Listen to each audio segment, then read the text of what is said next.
उत्तर प्रदेश की राजधानी लखनऊ में मां की हत्या का आरोपी नाबालिग लड़का तीसरे शख्स का नाम लेकर अपनी मां की हत्या को अब इस तरह जायज ठहराने की कोशिश कर रहा है।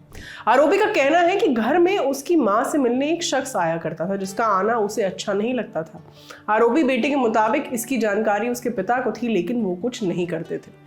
इंडिया टुडे से जुड़े आशीष श्रीवास्तव की रिपोर्ट के अनुसार मां की हत्या के आरोपी बेटे ने बाल कल्याण समिति CWC की पूछताछ में बताया, जब पापा नहीं होते थे तब मम्मी से मिलने प्रॉपर्टी डीलर वाले अंकल आते थे। ये देखकर मुझे बहुत बुरा लगता था। मैंने इस बात की शिकायत एक दिन पापा से कर दी, जिसके बाद पापा और मम्मी के बीच जमकर लड़ाई हुई। इसके बाद मम्मी ने मुझे खूब मारा, तभी से मेरे मन में गुस्सा भरा था। आरोपी लड़के ने आगे बताया, प्रॉपर्टी डीलर अंकल एक दिन घर पर डिनर पर आए।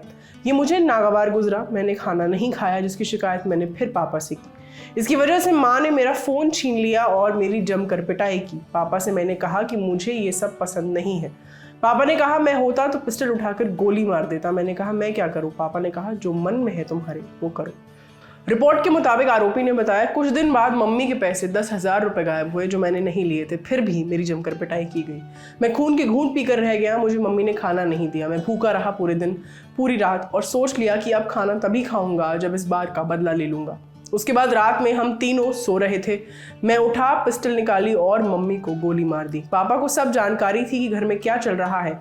यहाँ तक कि पापा गुस्सा होते थे लेकिन कुछ नहीं करते थे। फिर मैंने ही माँ को गोली मार दी। उसके लिए पापा ने फ़ोन पर मुझसे कहा, गाली तूने अपनी माँ को मार दिया। लेकिन घर में अब बहुत शांति है। इससे पहले लखनऊ के PGI थाना इलाके की यमुनापुरम कॉलोनी में एक 16 साल के लड़के ने अपनी माँ को गोली मार दी थी और लाश को 2 दिन तक कमरे में बंद रखा था। फिर उसके बाद उसने पश्चिम बंगाल के आसनसोल में सेना में तैनात पिता को घटना की जानकारी दी थी। इस मामले में अब तक ये बताया गया कि नाबालिग ऑनलाइन गेम PUBG का आदी था। माँ उसे गेमिंग के लिए रोकती थी, इसीलिए रोका टोकी से परेशान होकर उसने माँ को मार डाला। नाबालिग ने अपनी माँ को गोली मारने के लिए अपने पिता की लाइसेंसी पिस्टल का इस्तेमाल किया था। सारी जानकारी एकत्रित कर आपके लिखी थी हमारी साथी सुरभि ने। कैमरा के पीछे है विजय, मैं हूँ आस्था। अपना ख्याल रखिए, शुक्रिया। दी लल्लन टॉप मतलब आपकी खबरें पढ़ने का एक्सपीरियंस बदलने वाली वेबसाइट। YouTube और Facebook पर भौकाल काटने के बाद अब बारी है ऐप की। Lallan top app